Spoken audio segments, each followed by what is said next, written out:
Welcome back all dear student, आपका स्वागत है मेरी अनंता कोचिंग क्लासेस में। आज अपन बात करने वाले हैं, अपना 8th चैप्टर कंप्लीट हो चुका है, तो अपन मोस्ट क्वेश्चन देख रहे हैं 8th चैप्टर के। मैं आपको मोस्ट क्वेश्चन बता देती हूँ जो एग्जाम में आने के लायक है। मेरे साथ जुड़े रहो, बने रहो, मेरे चैनल को लाइक करो, सब्सक्राइब करो और ज़्यादा से ज़्यादा शेयर करो, ठीक है, एंड सपोर्ट मी, ठीक है। तो अपना 8th चैप्टर के क्वेश्चन के बारे में देखते हैं। किसके बारे में? 8th चैप्टर के क्वेश्चंस के बारे में देखते हैं। मोस्ट मैं कुछ क्वेश्चन बता रही हूँ जिनको 100% कन्फर्म याद कर लेना, समझ लेना। अगर उसमें कोई डाउट है कि ये क्वेश्चन समझ में नहीं आया, ये मैं कैसे करूँ, तो मुझे वापस पूछ लेना, कमेंट कर देना, मेरी इंस्टाग्राम आईडी पे मैसेज कर देना कि मैम ये पॉइंट मेरे को नहीं समझ में आया है, ठीक है। 8th चैप्टर में भी कोई पॉइंट नहीं समझ में आता है या कोई रह जाता है तो मुझे वापस पूछ लेना, ठीक है। तो चलिए अपन बात कर रहे हैं क्वेश्चन की। तो अलैंगिक जनन की अपेक्षा लैंगिक जनन के लाभ बताओ। पहला आपका क्वेश्चन है,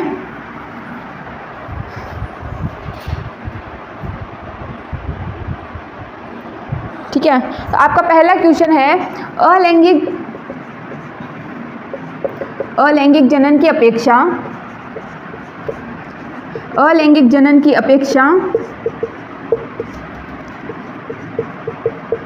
लैंगिक जनन के लाभ बताओ। क्या बताओ? लैंगिक जनन के लाभ। तो फटाफट मेरे को कमेंट में आंसर मैसेज करो कि इसके आंसर क्या हो सकता है। और मैंने ये तो बहुत इजी है, मैंने बहुत अच्छे तरीके से पढ़ाया है। फटाफट मेरे को आंसर मैसेज करो इसका कि अलैंगिक जनन की अपेक्षा लैंगिक जनन क्यों फायदा रहता है, लैंगिक जनन के क्या लाभ हैं, क्या फायदा करता है लैंगिक जनन। फटाफट आंसर करो इसका।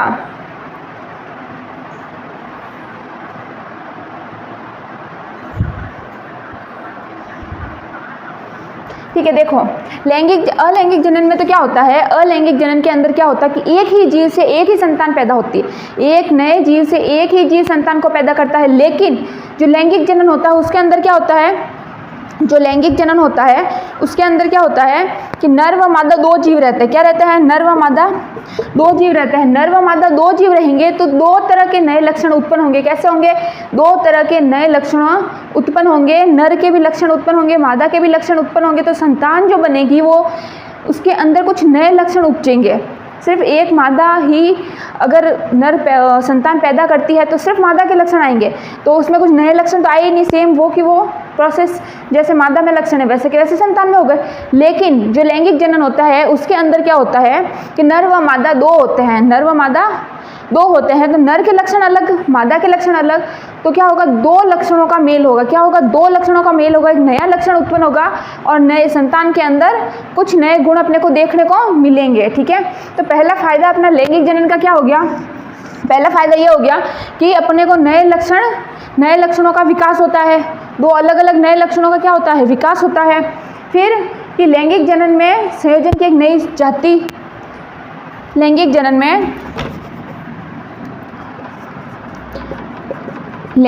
में एक नई स्पीसीज उत्पन्न होती है, नई स्पीसीज, नई जाति का विकास होता है। नई स्पीसीज का क्या होता है? विकास होता है। क्या होगा? नई स्पीसीज का विकास होगा। किसके अंदर? लैंगिक जनन में क्या होता है? एक नई जाति विकास होती है, नया संतान पैदा होती है, नए लक्षण पैदा होंगे तो एक नई स्पीसीज बनेगी, एक नई जाति बनेगी, नई जाति का विकास होगा, ठीक है। तो पहला पॉइंट क्या हो गया कि नर व मादा से नए लक्षणों का उत्पन्न होना। दूसरा क्या हो गया? नई जाति का विकास होता है। फिर इसमें है कि अपने को नई नई विशेषताएं देखने को मिलती है। क्या मिलती है? नई नई विशेषताएं देखने को मिलती है, ठीक है। कुछ नया देखने को मिलता है, नई नई विशेषताएं संतान के अंदर देखने को मिलती है अपने को, जो संतान अधिक उत्पन्न करती है। फिर वह संतान आगे जब और संतान उत्पन्न करेगी तो और नए लक्षण उत्पन्न होंगे। मतलब पीढ़ी दर पीढ़ी क्या हो रहा है? नए नए लक्षणों का उत्पन्न हो रहा है, मतलब नई जाति का विकास हो रहा है, नई विशेषताएं पैदा हो रही है, नए नए लक्षण बन रहे हैं। तो नई विशेषता का क्या होगा? विकास होगा। नई विशेषता का विकास होगा और अपने को संतानों का क्या होगा? अधिक उन्नत होगी संतान में। मतलब जो कमी माँ बाप में रह गई हो सकता है वो बच्चे के अंदर ना आए, बच्चे के अंदर उस कमी का विकास हो जाए, वो कमी बच्चे के अंदर हो ही ना, तो क्या होगी? एक नई विशेषता अपने को देखने को मिल गई, एक बच्चे के अंदर नई उन्नति हो गई, ठीक है। फिर क्या होता है कि लैंगिक जनन में दो भिन्न जीवों से डीएनए अधिक विभिन्नताओं को जन्म देता है। तो मतलब जो नई संतति होगी, फिर जो डीएनए रहेगा वो भी क्या करेगा, डीएनए रहेगा वो भी क्या करेगा, एक नई विभिन्नता बनाएगा। डीएनए से क्या होगा, डीएनए से नई विभिन्नता का विकास होगा। क्या होगा, नई नई विभिन्नता आएगी, नई विभिन्नता का क्या होगा, विकास होगा। नई विभिन्नता को उन्नत करेगा डीएनए। डीएनए आगे से आगे जैसे जैसे पीढ़ी के अंदर पीढ़ी दर पीढ़ी चलता जाएगा, वैसे वैसे क्या करेगा कि नई नई उन्नति का, नई नई विभिन्नता का क्या करेगा, उन्नत करेगा, नई नई विभिन्नताओं का विकास करेगा। ठीक है। लैंगिक जनन में जिसे जीवों के विकास के लिए बहुत आवश्यक है। जैसे नई विभिन्नता आएगी तो नए जीवों का विकास होगा। तो ये जो लैंगिक जनन है वो क्या कर रहा है, जीवों में क्या कर रहा है, विकास कर रहा है। क्या कर रहा है, विकास कर रहा है। तो डीएनए की नई विभिन्नता से क्या होगा, जीवों का क्या होगा, विकास होगा। जीवों का क्या होगा, विकास होगा। नई विभिन्नता से जीवों का विकास होगा, एक नई स्पीशीज तैयार होगी। यह नए जीव बनाने में मदद करेंगे। अगला क्वेश्चन देखो, मानव में वृषण के कार्य। अगला क्वेश्चन लिखना, मानव में वृषण के कार्य। मानव में वृषण के कार्य, फटाफट बताओ क्या हो सकता है कार्य, फटाफट आंसर करो मेरे को।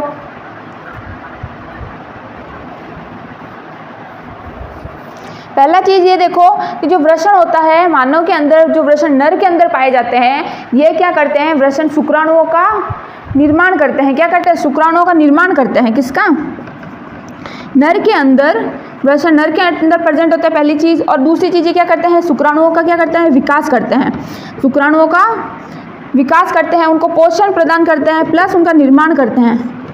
पोषण भी प्रदान करते हैं और निर्माण करते हैं। क्या करते हैं, शुक्राणुओं का निर्माण करते हैं। वृषण के अंदर शुक्राणुओं का निर्माण होता है, प्लस विकास होता है, प्लस क्या करते हैं, शुक्राणुओं को पोषण प्रदान करने का काम कौन करता है, वृषण करते हैं। कौन करता है, वृषण करता है। उनकी देखभाल करता है शुक्राणुओं की, शुक्राणुओं को जीवित रखने की। फिर देखो शुक्राणुओं से क्या होता है, टेस्टोस्टेरोन हार्मोन का विकास होता है। किसका, टेस्टोस्टेरोन। शुक्राणुओं के अंदर टेस्टोस्टेरोन हार्मोन का विकास, हार्मोन का स्त्रवण होता है। किसका, टेस्टोस्टेरोन हार्मोन का स्त्रवण होता है, जो शुक्राणुओं के लिए बहुत ही आवश्यक है। क्या है, शुक्राणुओं के लिए बहुत ही आवश्यक है। कौन सा, टेस्टोस्टेरोन हार्मोन। कौन सा, टेस्टोस्टेरोन हार्मोन। फटाफट नोट करना ये चीज।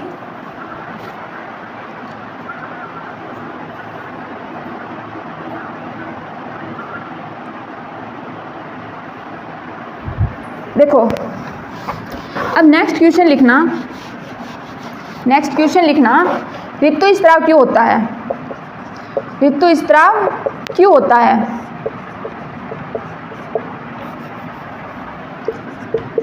ऋतुस्राव क्यों होता है, आंसर करो।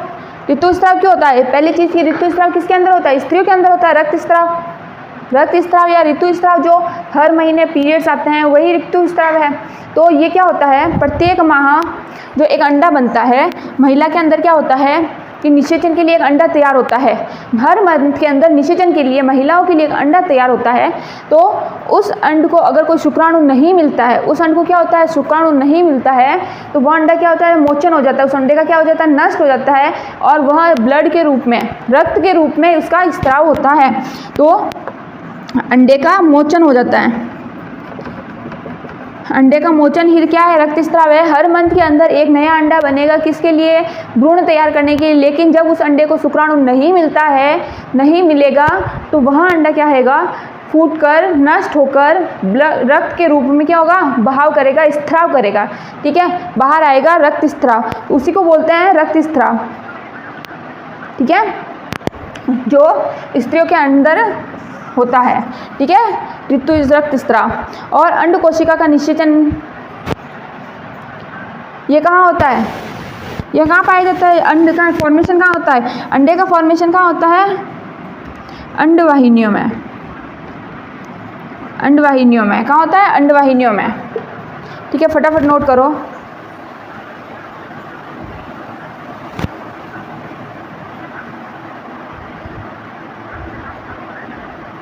फिर आप तीसरा क्वेश्चन लिखना, चौथा क्वेश्चन लिखना,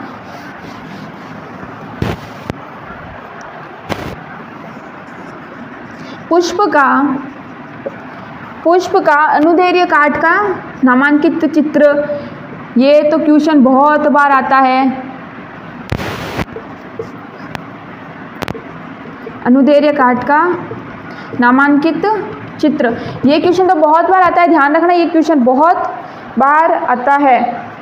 तो आपको ये क्वेश्चन तो मुंह पे याद होना चाहिए। बिल्कुल सिंपल सा क्वेश्चन है, मैंने बनाया था और बहुत अच्छे से इसको समझा रखा है। ये देखो,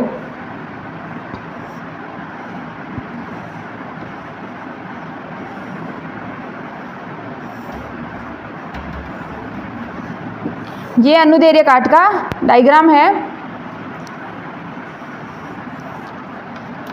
ठीक है, अब देखना ये जो होते हैं वो यहाँ क्या प्रेजेंट होते हैं, परागकण प्रेजेंट होते हैं। क्या प्रेजेंट होते हैं, परागकण यहाँ पाए जाते हैं पीले और बिल्कुल हल्दी कलर के रूप में, पीले और दानेदार, हल्के से दानेदार कलर के रूप में यहाँ क्या प्रेजेंट होते हैं, परागकण प्रेजेंट होते हैं। यहाँ क्या प्रेजेंट होती है, यहाँ क्या प्रेजेंट होती है, बीजांड। यहाँ क्या प्रेजेंट होता है, बीजांड। ये हो गई अपनी वर्तिकाग्र, क्या हो गई, वर्तिकाग्र, जिसके द्वारा वर्ती, और ये हो गई वर्तिका। वर्तिकाग्र और वर्तिका एक नलियों के रूप में होती है, जिसके द्वारा परागकण क्या होता है, बीजांड तक पहुंचाते हैं। वर्तिका का क्या काम होता है, जो ऊपर बीजांड लगे होते हैं हल्के येलो दानेदार पीले कलर के, वो क्या करते हैं, बीजांड तक पहुंचते हैं और वहां जाके निषेचन करते हैं। किसके द्वारा, वर्तिका के द्वारा पहुंचते हैं। किसके द्वारा, यहाँ से वर्तिका के द्वारा बीजांड में पहुंचाए जाते हैं परागकण। तो ये इसका अनुदैर्ध्य काट का डायग्राम है। ठीक है, ये परागकोश है। ये क्या है, परागकोश, जहाँ क्या रहते हैं, परागकण रहते हैं। क्या रहते हैं, परागकण प्रेजेंट रहते हैं, परागकोश के अंदर रहते हैं। ठीक है, फटाफट ये डायग्राम नोट कर लेना। नेक्स्ट क्वेश्चन लिखो, नेक्स्ट क्वेश्चन लिखो, गर्भरोधन की विधियाँ। नेक्स्ट क्वेश्चन लिखो, गर्भरोधन की विधियाँ मैंने बहुत अच्छे से समझाई है। गर्भरोधन की विधियाँ मैंने बहुत अच्छे से समझाई है।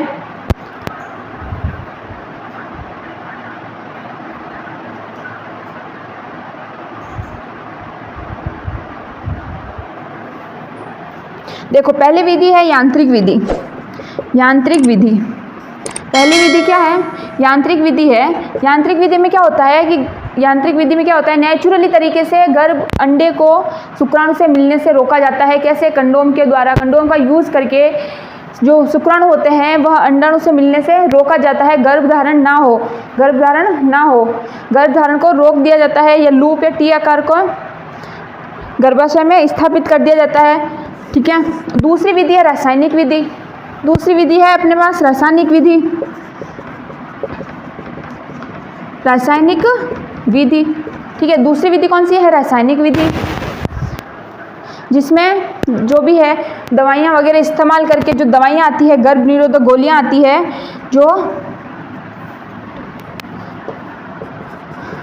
जो गर्भ निरोधक गोलियाँ आती है, गर्भ निरोधक गोलियों के द्वारा रोका जाता है गर्भ धारण होने से।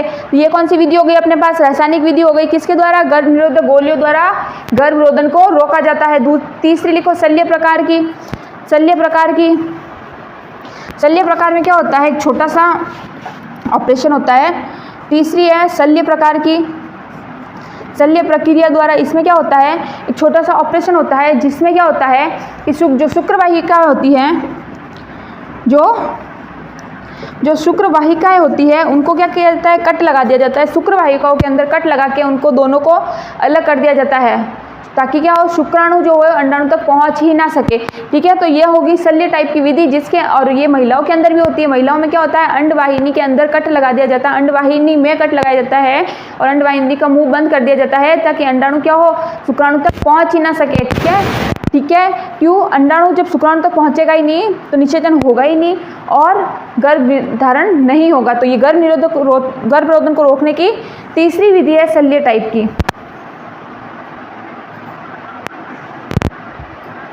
जिसको अपन नसबंदी भी बोलते हैं। इस शल्य प्रकार की विधि को अपन क्या बोलते हैं, इसका दूसरा नाम क्या है, नसबंदी। क्या है, नसबंदी। अपन इसको नसबंदी भी बोला जाता है। ठीक है, नसबंदी भी कहते हैं। फटाफट नोट करो।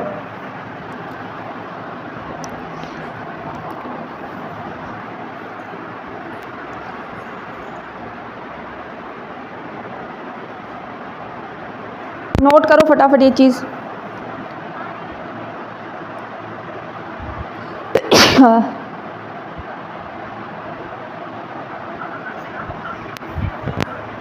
देखो नेक्स्ट क्वेश्चन लिखना, नेक्स्ट क्वेश्चन लिखो,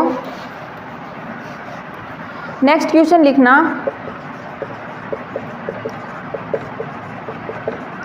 एक कोशिकीय व बहुकोशिकीय में अंतर, एक कोशिकीय व बहुकोशिकीय में अंतर।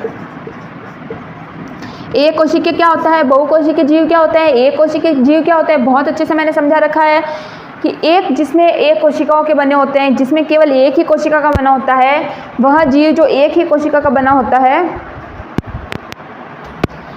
जैसे मैंने बताया था आपको एग्जाम्पल अमीबा, अमीबा के अंदर क्या होता है, ये अमीबा जो होता है वो पूरा एक ही कोशिका का बना होता है। किसका, एक ही कोशिका का बना होता है। अमीबा एकल कोशिकीय जीव होता है, जिससे अमीबा अपने एक नए जीव का निर्माण नहीं सिर्फ एकल कोशिका से ही करता है, और जो नया जीव का निर्माण होता है वह भी एक कोशिकीय ही होता है। तो इसका एग्जाम्पल कौन सा हो गया, एक कोशिकीय जीव। बहुकोशिकीय जीव में क्या होता है कि जीव, बहुकोशिकीय जीवों में क्या होते हैं कि उत्तक भी प्रेजेंट होते हैं, अंग भी प्रेजेंट होते हैं, लेकिन एक कोशिकीय जीवों में क्या होगा, सिर्फ एक ही कोशिका प्रेजेंट होती है, सिर्फ एक ही कोशिका पाई जाती है। लेकिन जो बहुकोशिकीय जीव होते हैं उसके अंदर क्या होता है, जिसमें उत्तक भी प्रेजेंट होते हैं, अंग भी प्रेजेंट होते हैं। और बहुकोशिकीय जीवों में दूसरी चीज अपने को देखते हैं तो लैंगिक और अलैंगिक जनन दोनों पाए जाते हैं। क्या, लैंगिक और अलैंगिक दोनों जनन प्रेजेंट होते हैं। बहुकोशिकीय जीवों में क्या रहेंगे, बहुकोशिकीय जीवों में क्या रहेंगे, नर व मादा लैंगिक व अलैंगिक जनन दोनों प्रेजेंट रहते हैं। लैंगिक व अलैंगिक जनन दोनों प्रेजेंट रहते हैं। क्या रहेंगे, लैंगिक व अलैंगिक जीव दोनों प्रेजेंट रहेंगे उसमें बहुकोशिकीय जीवों के अंदर। और एकल कोशिकीय जीव के अंदर क्या पाया जाता है, अलैंगिक जनन पाया जाता है। एकल कोशिकीय जीवों के अंदर क्या पाया जाता है, अलैंगिक। अमीबा के अंदर कौन सा है, तो मैंने बताया था अलैंगिक जनन होता है। अमीबा के अंदर अलैंगिक जनन होता है, जो एक जीव के द्वारा दूसरे जीव का निर्माण करता है। ठीक है, तो इसके अंदर एक ही कोशिका का बना होगा, अलैंगिक जनन प्रेजेंट होता है, इसमें लैंगिक जनन प्रेजेंट होता है, इसमें दो जीवों से जनन होता है। ठीक है, एक नई संतति पैदा होती है।